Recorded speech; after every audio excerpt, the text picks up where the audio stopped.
वक्ता हा कोण्या व्याप्तीत बोलतोय? करुणा रस आहे का, विभत्स रस आहे का, कोणता रस आहे? कुठल्या रसात वक्ता बोलतोय?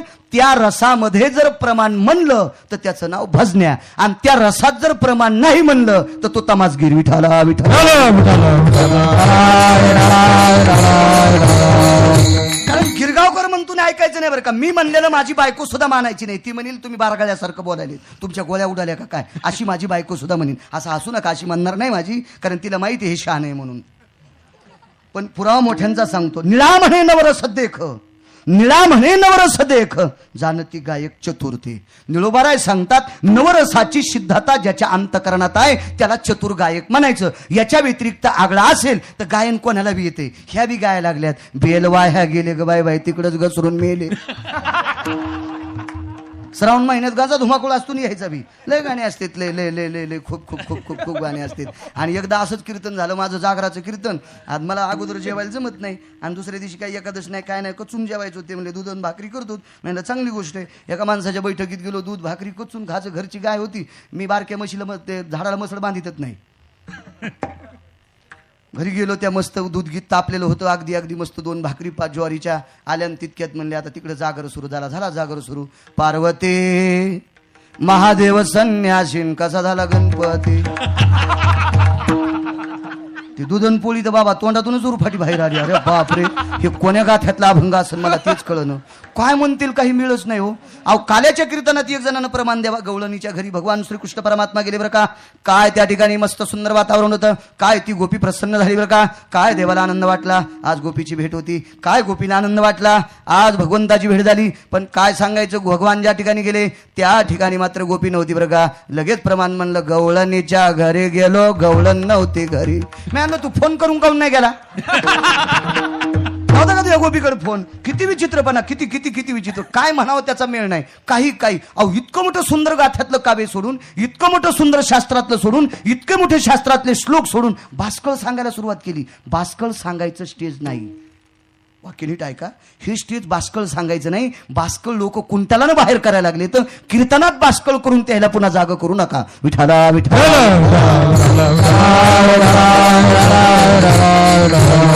आई अभंग पंढरी जाऊ प्रेमानं नाहू, झाला पंढरी संताचा मेळ, वाजे मृदंग टाळ वरी काही काही टाळ वाजता मृदंग, रंगला भजनात पांडुरंग दिदी तेरा. किती तुम्हाला विलय वळवळी सुटली होय इथं. विठाला विठाला.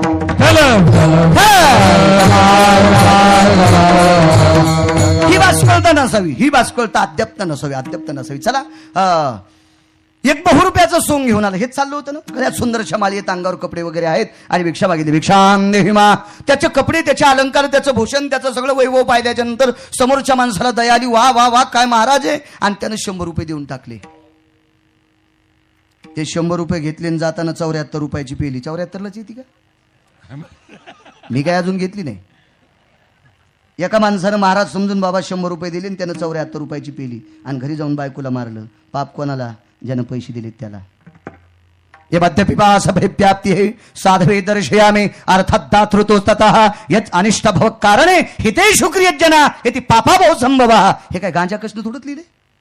अरे तुला साधूच्या रूपात दिसतोय, तू त्याला पैसे दिले पण त्यानं पैसे घेतल्याच्या नंतर मद्यपान केलं आणि घरी जाऊन घरच्या लोकांना त्रास दिला. यत् अनिष्ट भवति हा पापाम कृतजन्य हा. तू त्या पापाला वाली आहेस. म्हणून पैसे देत असताना द्रव्ये पात्र विचारूने सर्वाभूती द्यावे. अन्नदान देत असताना मात्र कुठला जातीपातीचा, पंथाचा, कसलाही गरीब श्रीमंत हा कुठलाही विचार करायचा नाही. कोणालाही अन्नदान द्यायचं. आणि त्याचं जेवण झाल्याच्या नंतर तो कोणत्याही जातीचा असू द्या, त्यानं तोंडानं जरी आशीर्वाद नाही दिला, अंतकरणानं जरी नाही आशीर्वाद दिला, त्याच्या अन्नपूर्णेनं जरी नाही आशीर्वाद दिला, देहिनामृती जना अधिष्ठान सकल धरा देवी पवित्र हा पृथ्वी आशीर्वाद देत असते. याच्या शेवटचं टोक सांगतो, अलीकडे येत नाही. ज्या जाग्यावर जेवणारा बसलाय त्या जाग्यावर माणूस जर जीवत असेल तर पृथ्वी प्रसन्न होत असती. आणि माणूस उठून गेल्याच्या नंतर ती पृथ्वी त्या पात्रावर आशीर्वाद देत असते. एत भवस्थिता जायते उच्चाटन भवस्थिता. आणि त्या पात्रावर पडलेला काही मात्र्यातला आशीर्वाद पात्र उचलणाऱ्याला भेटतोय. 7व्या अवतारात एक काम चुकीचं घडलंय.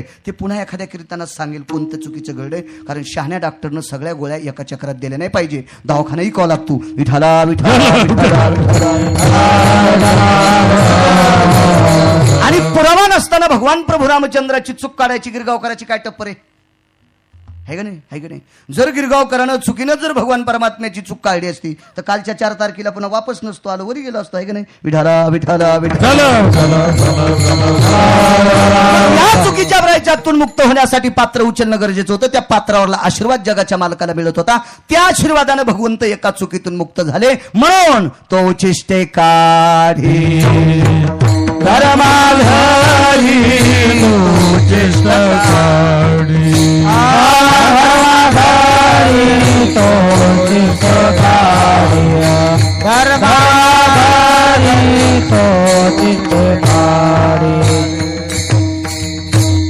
ब्रह्मांड उतरंडी ज्याचे विच्छे घडी तो उचिष्टे काळी धर्माघरी. मूर्तीदादा सांगतात एवढी मोठी शक्ती ज्याच्याकडे असताना तो पांडवाच्या यज्ञातलं उष्ट काढतोय, हा भगवान परमात्म्याचा फार मोठा प्रांजळपणा आहे. तर तेवढ्यात एका व्यक्तीने विचारलं देवानं उष्ट काढलंय? तर निवृत्तीदादा सांगतात नुसते पात्रच उचलले नाही, पात्रच उचलले नाही तर देखिला व माय चक्रभुज स्वभावी, देखिला व माय चक्रभुज स्वभावी, देखिला व माय चक्रभुज स्वभावी, देखिला व माय चक्रभुज स्वभावी. ऋते वागवी अर्जुनाचे, देखिला व माय चक्रभुज देखिला व माय चक्रभुज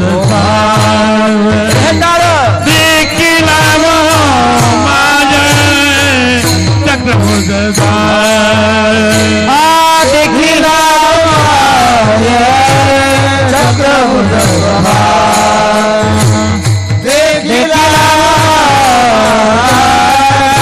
चक्रभुज वारुतो वागवी अर्जुनाचे, वारुते वागवी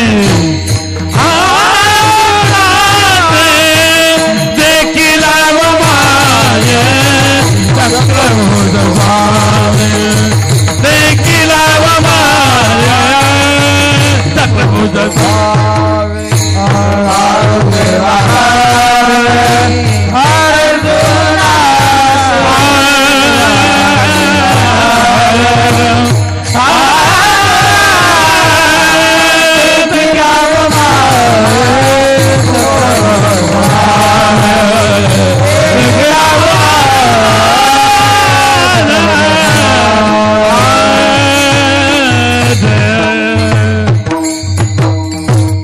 हरिभाऊ म्हणलं पाहिजे प्रमाणे एखादं विठाला विठाला.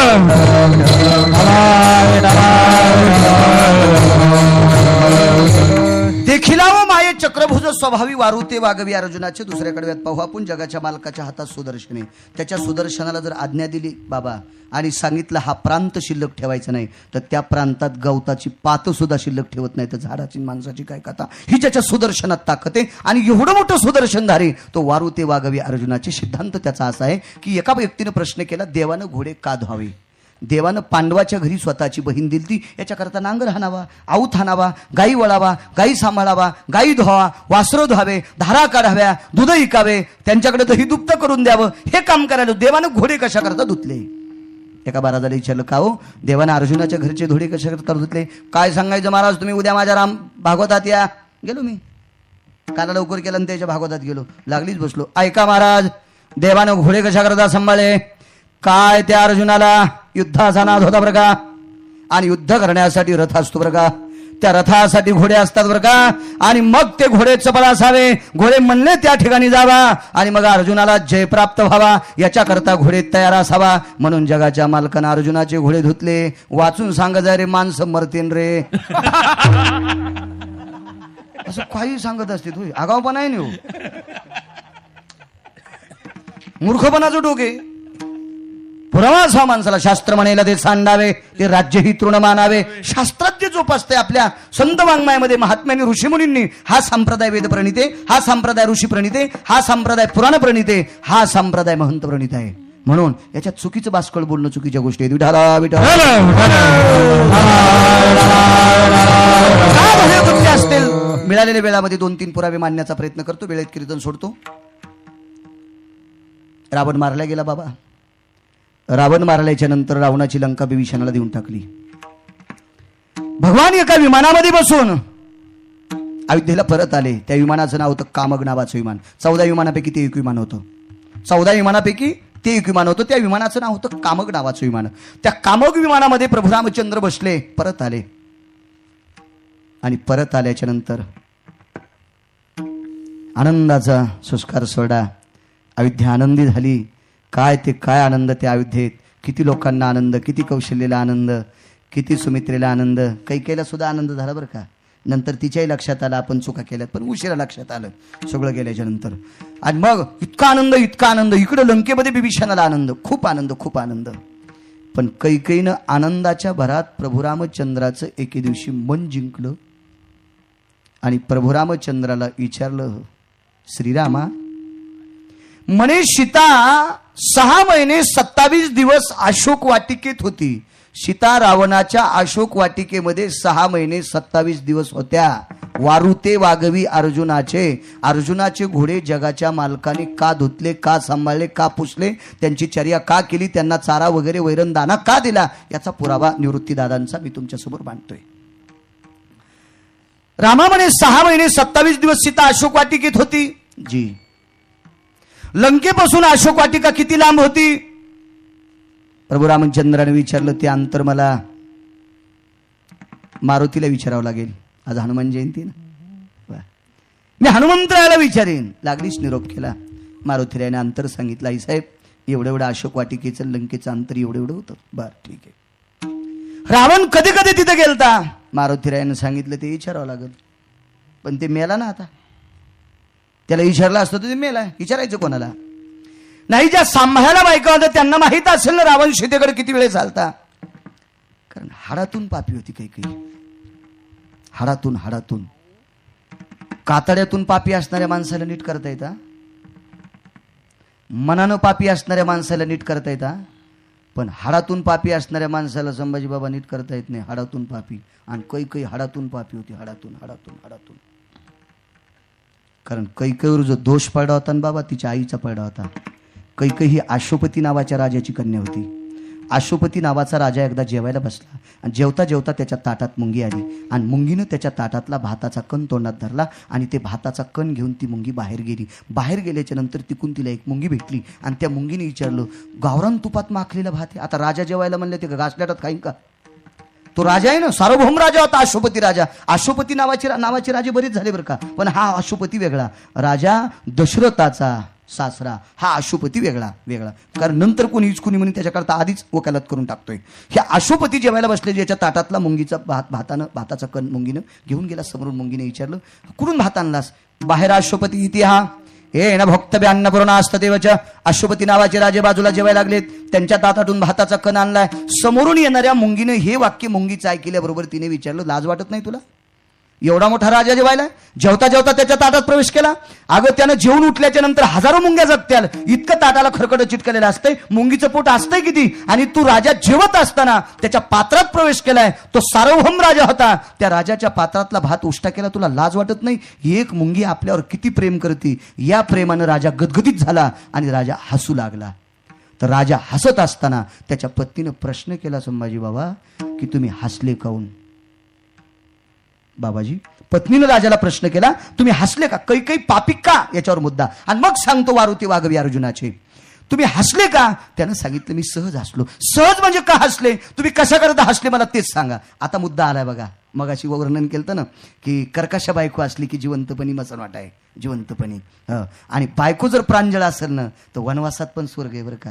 बऱ्याच मावल्या प्रांजळ, आता शक्यतो मावल्या प्रांजळच असतात. घोडच त्याला खराब भेटत येत, शक्यतो प्रांजळ असतात. मायबापाचं नाव करण्यासाठी बिचारे वाटेल त्या सहन करतात, वाटेल त्या. लाखात एखादी असती म्हणा त्याच्यातलं, तसं विरोधात बी कसं बोलता येईल सगळ्याच माणसाचं. कधी कधी इकडेही गुन्हा असतो, पण शक्यतो मोठ्या गाडीनं, लहानी गाडी जरी मोठ्या गाडीवर आली तरी लहान्या गाडीचा गुन्हाच नसतो. मोठ्या गाडीलाच पेटून देतात लोक.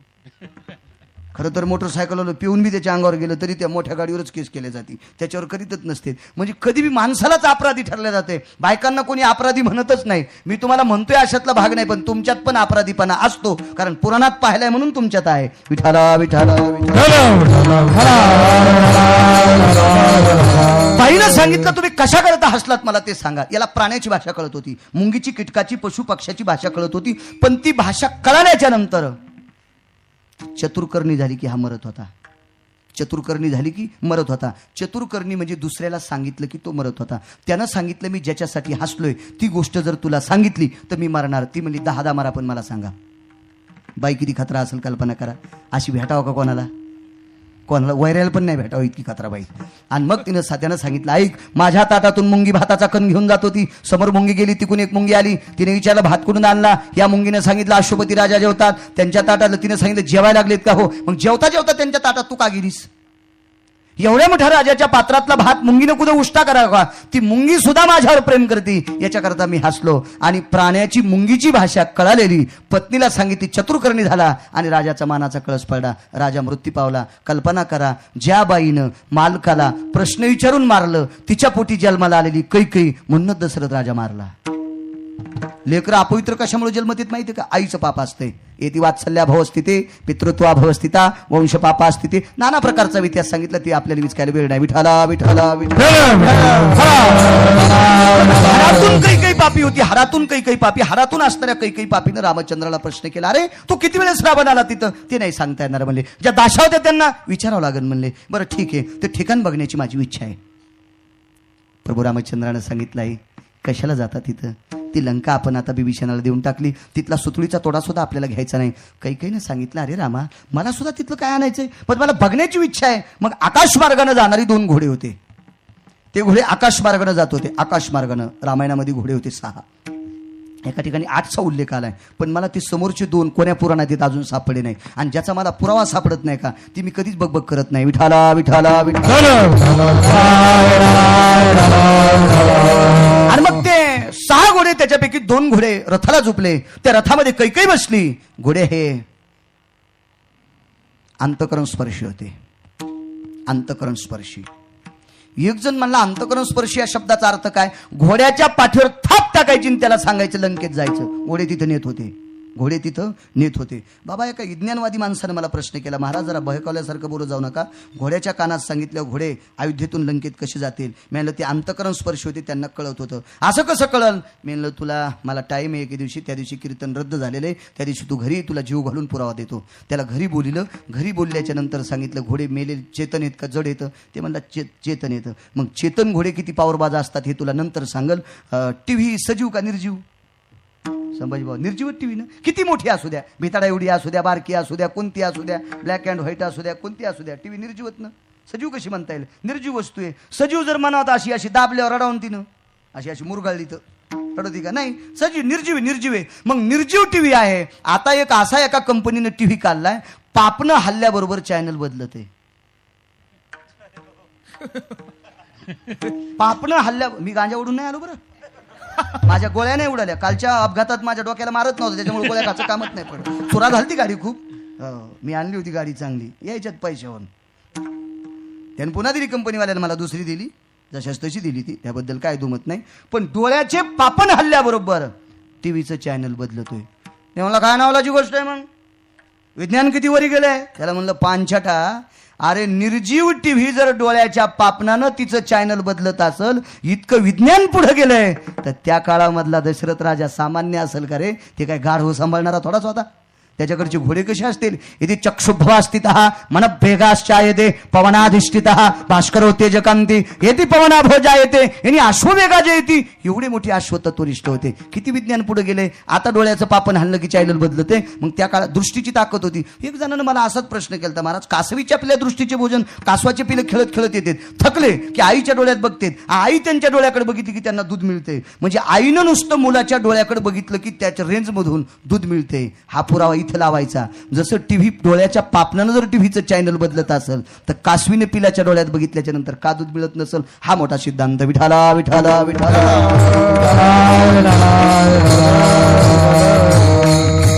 आणि मग त्या रथामध्ये कैकेयीला बसलं. हृदय स्पर्शी मन वेगी भावना वेगी प्रविष्ट वेगी छिन्न वेदी आणि पवन वेगी असे ते घोडे होते. त्या रथाला झोपले. त्या रथात कैकेयी बसली. सांगितलं येती लंका भवनत्रय हा पामपती निरज्जा येते. सागराच्या पलीकडे लंका आहे असं घोड्याला सांगितल्याबरोबर संदिशी बिभीषणाच्या नगरीत तो रथ पोहोचला. तिथे गेल्याबरोबर पाहिलं कोण आहे कोण आहे कोण आहे कोण आहे कोण आहे. मंत्री महामंत्री सुमंत्री सर्वांना चर्चा केली. त्याला सांगितलं मी रामचंद्राची आई कैकेयी आहे. एक जण सेवक पळत गेला. राजाधिराज विभीषण महाराज भगवान प्रभू रामचंद्राच्या 703 मातेपैकी कैकेयी नावाची माता आली. विभीषणाच्या लक्षात आलं 14 वर्ष 22 दिवस हिनच बिना चपलाचं देवाला फिरलं. पण चला देवाच्या आईचा सन्मान करावा. पत्नीला पाठविलं. सन्मान करीत करीत मध्ये नेलं. त्या काळात काय मोठी पैठणी असेल हिऱ्या माणिकाची कोंदण केलेली ती पैठणी नेसली. सन्मान केला. गावरान तुपात पोळ्या वगैरे सगळं यथासांग झालं. आणि सगळं झाल्याच्या नंतर 4-5 वाजता तिच्या मनातून एक भाव बाहेर आला. भाव म्हणजे मूर्खच भाव होता तिचा. तिच्या तोंडातून एक शब्द बाहेर पडला. विभीषण जी, रामचंद्राने तुला स्वराज्य दिलंय जी, याच्यातलं काही नेलंय? नाही नेलं आई साहेब. देण्यासाठी तयार होतास? देवानं आजही मागितलं तर खाली उतरवतो.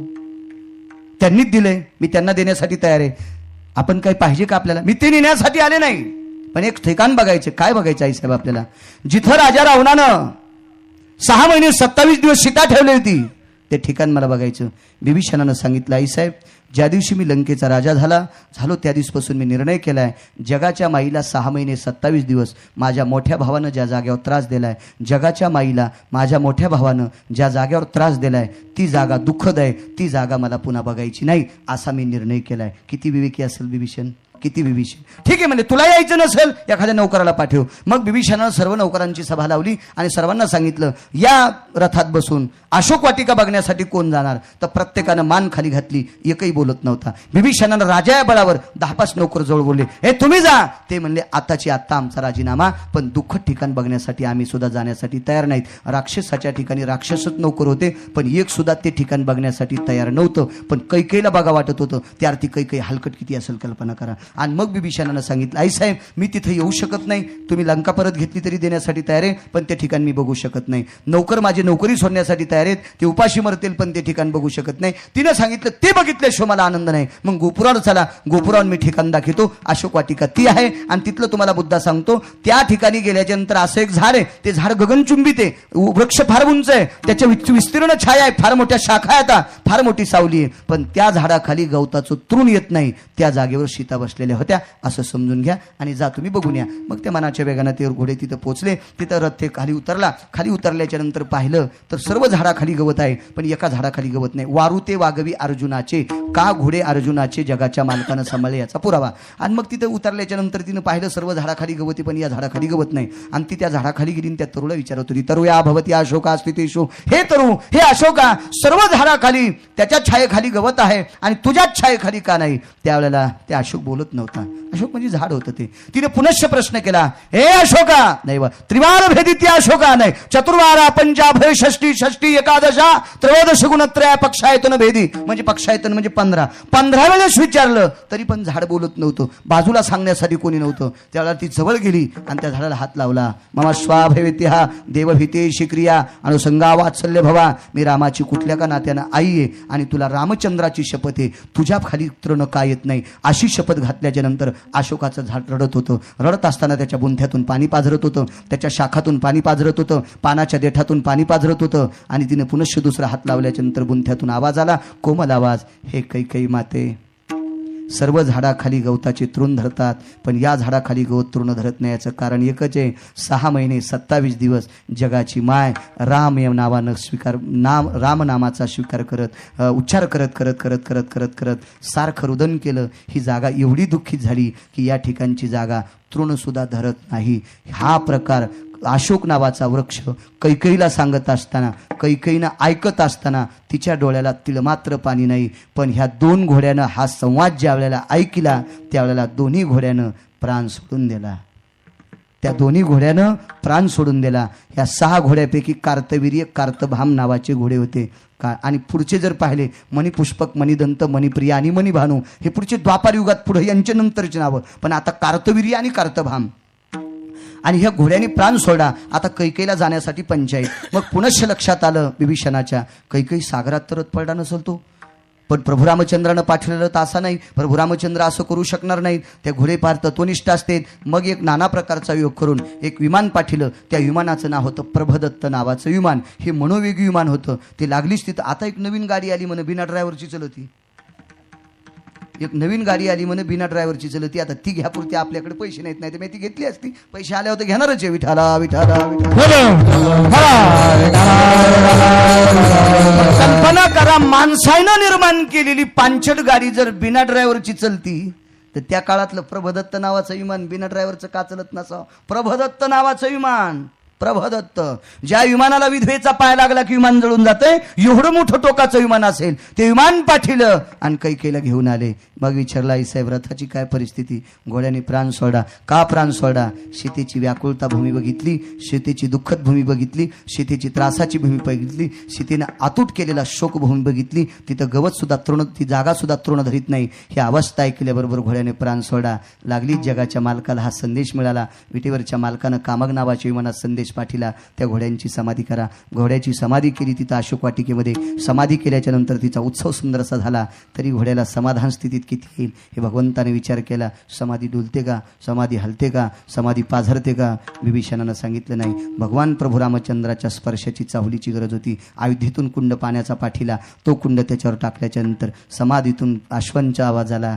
जगदानंद कंद जगतपते जगता स्थित पवित्र हा त्वम हस्तोदकच्चल स्थितो पवित्र विन्यास कृतोहा.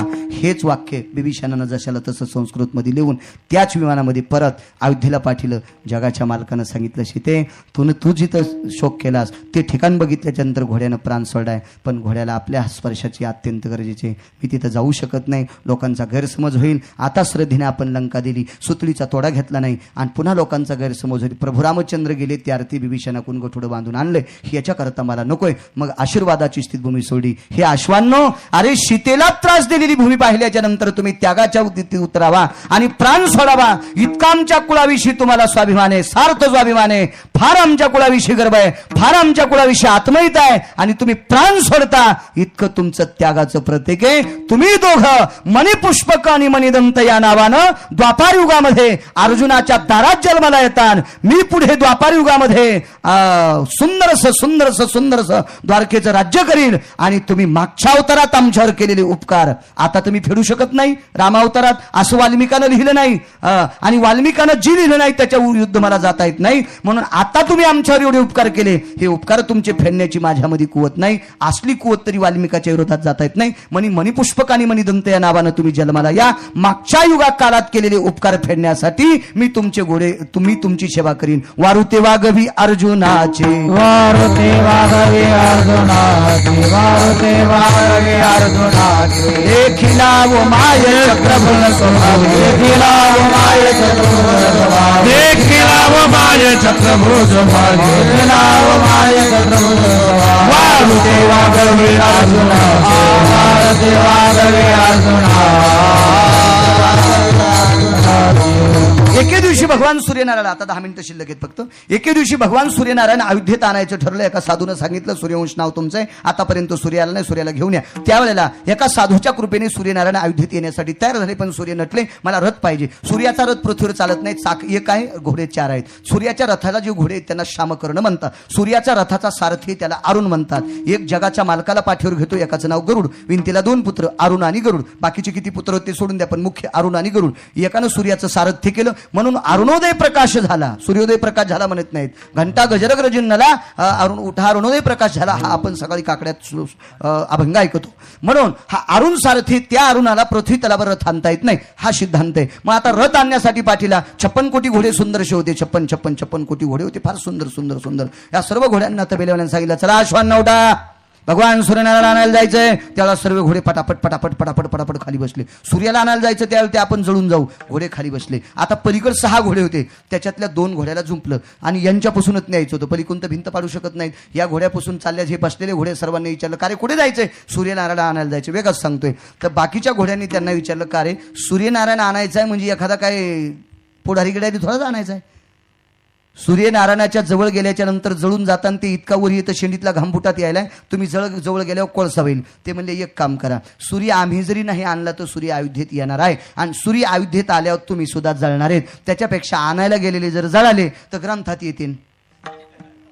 आणायला गेलेले जर जळाले तर ग्रंथाच्या यादीत येतील आणि तुम्ही नाहकच मरताना त्याच्यापेक्षा आम्हाला जाऊ द्या. आणि मग हे 2 जण गेले. कल्पना करा, स्वागता करता गेलेले घोड्याला सूर्य कसा जाळीन बाबा. तिथं गेल्याच्या नंतर हिमवंतोपाचारीला, फार सुंदरसे श्लोक आहेत तिथं, 23 श्लोक आहेत. मग हिमवंतोपाचारीला सभे अंगवेघाना कायावृधीना आश्वस्थिता शीतवेढा भवती, असे सुंदरसे श्लोक आले. आणि मग ते शीत अंगाला वेढवलं. भगवान सूर्यनारायण त्याच्यात बसले आणि मग सूर्यनारायण परत केलं. पण विटेवरच्या मालकानं म्हणजे प्रभू रामचंद्राने विचार केला, ज्या घोड्याने सूर्य इथं आणण्याचा घोड्याचा आपल्यावर उपकार केलाय, त्या घोड्यांना आपण काय संगोपन करावं म्हणून या उत्तरायित होण्यासाठी हेच घोडे पुन्हा अर्जुनाच्या दारात 2 जन्माला आले. वारू ते वागवी अर्जुनाचे. तिसरा मुद्दा आहे का, 28 मुद्दे त्याच्यातला एक सांगतो आणि पूर्णविराम करतो. भगवान श्रीकृष्ण, प्रभू रामचंद्र, सीताई साहेब, लक्ष्मण वनवासाला चालले. वनवासाला जात असताना 2 घोडे रथाला झोपले. नागरोंद्र वृक्षाखाली त्या दिवसाचा मुक्काम होता शरयूच्या तीरावर. तिथपर्यंत घोड्यांनी देवाला त्या रथात बसून देवाला नेऊन घातलं. तिथे गेल्याच्या नंतर सोबत एक व्यक्ती होता सारथी. त्याला भगवान प्रभू रामचंद्रानं लवकर उठून सांगितलं, तुम्ही एक काम करा,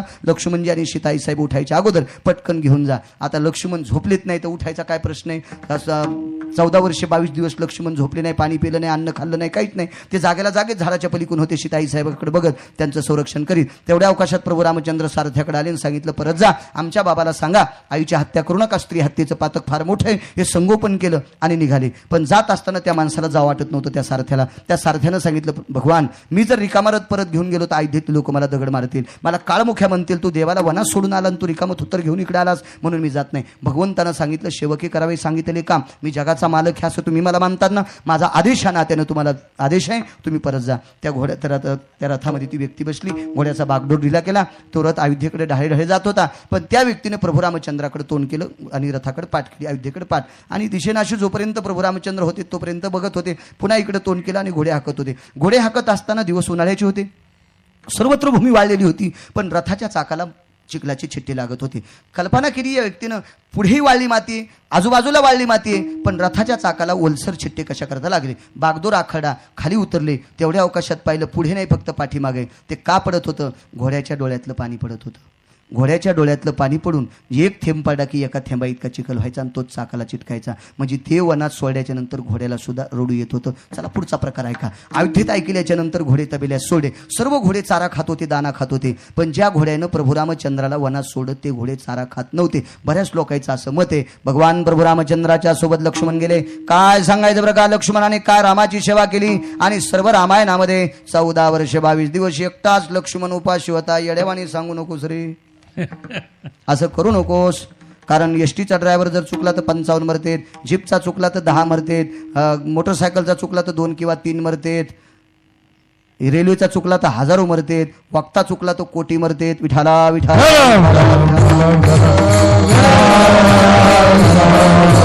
कारण भगवान प्रभू रामचंद्र वनवासाला गेल्याच्या नंतर माझ्या वाचनात आलंय 23 दिवस 23 लोकांनी 14 वर्ष 22 दिवस अन्नाचा कण घेतला नाही. केवटम निराहारेशो हे रिक्तम हृदय भवा, तो सुद्धा उपास होता, केवट सुद्धा. फार फार फार फार पोटवता असा सिद्धांत. हे घोडे अयोध्येत आल्याच्या नंतर दाना घेत नव्हते. वाटेल ते प्रयत्न तबेल्याने केला दाना देण्याचा, पण ते दाना घेत नव्हते. घोड्याला दाना लागतोच बरं का. मी घोडी पाळलेली आणि त्याच्यामुळे मला माहिती आहे. हो, हे गाड्या घेणं कोणाला सोपं. घोडीला अवघड असती. तिला जरा असं कमी केलं की ती अशी मरकुडी होऊन जाती. आणि ती मरकुडी घेतली की झाली की ती चौब असं वाटत नाही. मोठं निमित्त असतं. कधी कधी बायकोवर प्रेम कमी केलं तरी चालते, पण घोड्यावर करावंच लागतंय. तेच लोक पाळीत होते पूर्वीच्या काळातले माणसं. विठाला विठाला विठाला. मग हे एवढे घोडे सुंदर होते. आकाश मार्गाने जाणारी घोडे ही चारा का घेत नाहीत? वाटेल ते प्रयत्न केला सुमंतानी, पण घोडे चारा घेत नाहीत. त्या घोड्याचा असा नियम होता, भगवान प्रभू रामचंद्राला वनात सोडायला गेलोत ना, हे आमच्याकडे पाप होतं, हे आमच्या जीवनात पाप होतं. म्हणून जगाच्या मालकाला आम्ही शरयूच्या तीरापर्यंत वनात सोडण्यासाठी गेलोत. आम्ही पापी आहेत. आमचं पाप त्या दिवशी मुक्त होईल, जगाचा मालक वनातून पुन्हा परत येईल. त्याच दिवशी आम्ही अन्न घेऊ. किती त्यागाचं मोठं प्रतीक असेल. कल्पना करा ना, किती त्याग असेल, किती त्याग. असे उपास धरणारे तर कुंटलानं पाहिले. नवरात्रात काही काही माणसं साबुदाणा खातेत, चपला घालीत नाहीत, दसरा झाला की घोरपडी सोडित नाहीत. असे उपास लय पाहिले ना. नवरात्रात काही उपास धर, भेंडरं खाय, काही काय शेळ्याचाच अवतार, असे खूप उपास धरणार आहेत. काही लवंगाव धर, कोणी खारकाव धर, कोणी दुधाव धर, असे खूप उपास. पण त्याग लागणं त्या तितक्या त्याग. 14 वर्ष 22 दिवस कुठलाही दाना खाल्लं नाही किंवा कडब्याचं चिपाट खाल्लं नाही. भगवान रामचंद्र परतून आले. पुन्हा अयोध्येचं राज्य सुरू झालं. एके दिवशी सुमंतानं सांगितलं, प्रभू यती योगी जपी तपी संन्यासी राजे महाराजे 56 देशाच्या राजांना वानरादी तुम्ही सर्वांचा सत्कार केलाय. पण ज्या घोड्यानं 14 वर्ष 22 दिवसाचा तुमच्यासाठी उपवास धरलाय, त्या घोड्यासाठी काय? तबेल्यात प्रभू रामचंद्र आले. पाहिले तर घोड्याचे सापळा दिसत होता, पण प्राण भगवंताच्या अस्तित्व कृपेने जागृत होता. पाहिला रंध्रपूर्ण रामनामाने व्यापित झालेले होते. भगवंत जवळ आले, घोड्याच्या पाठीवरून ताप फिरली. पण दुःख वाटलं, अरे मी काय करू शकतो याच्या व्यतिरिक्त. तुमची जर चर्या करू तर वाल्मिकानं तसं लिहिलं नाही. दोन्ही घोड्याच्या पाठीवर थाप टाकली. आणि तुम्ही एवढा आमच्यासाठी त्याग करता. अरे मी वनाला गेल्याच्या नंतर माझ्या घरातल्या लोकांनी जेवावा. फक्त लक्ष्मणाची पत्नी उर्मिला जर सोडून दिली तर अयोध्येत फक्त 3च व्यक्ती उपवासी होते, 2 घोडे आणि उर्मिला. बाकी सगळे जेवत होते. कौशल्या माता सुद्धा जेवत होत्या. जिहम वात्सल्य असतं तो उदरेचा, जिच्या पोटी जन्म घेतलाय ती आई जेवत होती. फक्त एक भावजई उपवासी होती आणि पशुमध्ये तुम्ही दोघं उपवासी होतात. इतका आमच्यासाठी त्याग करता आणि मी तुमची काहीच सेवा करू शकत नाही, याचा परतावा करू शकत नाही, म्हणून दोन्ही घोड्याच्या पाठीवर थाप टाकली. तुम्ही पुढे अर्जुनाच्या दारात जन्माला येतात आणि मागच्या अवतारात आमच्यावर केलेले त्यागाचे परोपकार, या उपकाराची फेड करण्यासाठी वारुते वागवी अर्जुनाचे, वारुते वागवे अर्जुनाचे, वारुते वागवे अर्जुनाचे. देखिला वो माये चक्रधर स्वभावे, माये चक्रधर स्वभावे, देखिला वो माये चक्रधर स्वभावे, देखिला वो माये चक्रधर स्वभावे. वारुते वागवे अर्जुनाचे, वारुते वागवे अर्जुनाचे, वारुते वागवे अर्जुनाचे. याच्याकरता भगवान परमात्माने अर्जुनाचे घोडे धुतले हे आपल्याला पाहिलं, लक्षात आलं. याज्ञिकार प्रीती मंत्राची आहुती, तो द्रौपदी प्रति भाजी मागे, नाना प्रकारचे याज्ञिक. किती तुप जाळले. मी 4 वर्ष कर्मकांड केलं बाबा, खूप वास्तुशांत्या केल्या, खूप वास्तुशांत्या. इतकं तूप टाकलं यज्ञात. पण एक जण म्हणला, महाराज माझ्या घराची 3दा वास्तुशांती झाली पण मला सुख नाही. मी म्हणलं, मग मला पूर तुझ्या घरात, तू या बैठकीत मला पूरवरून फरची टाकन, त्याच्यावर पलंग टाकन, आराम कर, म्हणजे तुला सुख भेटन. अरे महाराजानं किती जरी तूप जाळलं तर तुला कुठं सुख भेटन? तुला चांगलं वागावं लागन त्या घरात, तेव्हा तुला सुख प्राप्त होईल. वास्तुशांती केली म्हणजे माणसाला वाटतं आम्हाला सगळं काही एखादा पैशाचा बुंगळात लागावा. नाही ना, तुला तसं वागावं लागन तरच. डॉक्टरकडे एक जण म्हणला, डॉक्टर साहेब मी किती औषधं घेतली पण मला गुण येईन, माझी सर्दीच राहीन. डॉक्टर म्हणले घरी गेल्यावर काय करतो? काय नाही म्हणला, ताक प्यायचा लय नाद आहे. मग तो 10-15 डॉक्टर खाल्ली तरी तुझी सर्दी राहणार नाही. तू पथ्य पाळीत नाही ना. वास्तुशांती केली म्हणजे पथ्य पाळा लागन ना. त्या घरात कसं राहावं, त्याचं अनुकरण काय, तसं जर वागत राहिलं तर तू त्या घरात सुख भेटल. असे नाना प्रकारचे यज्ञ केले, खूप खूप खूप खूप खूप खूप यज्ञ केले. आमची इथं पांडुरंगाची प्रतिमा करायचं ठरलं. याज्ञिकार प्रीती मंत्राची आहुती 5 मिनिटात सांगतो, पूर्णविराम करतो. पांडुरंगाची प्रतिमा आणली. आता बसवायची कुठे ही पंचायत. कुणी म्हणलं चावडीवर बसवा, जागा रिकामी आहे सरकारी, तिथं आपण सुंदरसं मंदिर करू, तिथं बसू. चावडी गावातल्या मध्यभागी होती. तर तिकडचे आणि इकडचे लोक तापले. म्हणले ह्या मधल्या बायाला सक्रातीला जवळच झालं ना, आपल्याला लांबून जावं लागतंय, मग चावडीवर नाही बसवायची. काही म्हणले मारुतीच्या मंदिरापाशी जागा भरपूर आहे, तिथं मंदिर करा. आता मारुतीचं मंदिर वरलाकून गावाच्या, मग खाल्लाकडे तापले. त्या बायाला किती जवळ झालं, आपण इतक्या लांबून जायचं का ट्रॅक्टरमध्ये बसून जायचं का? आता ताप आणि आमची परिस्थिती नाजूक. तवा 1.5 एकर जमीन, आताची इचकू नका.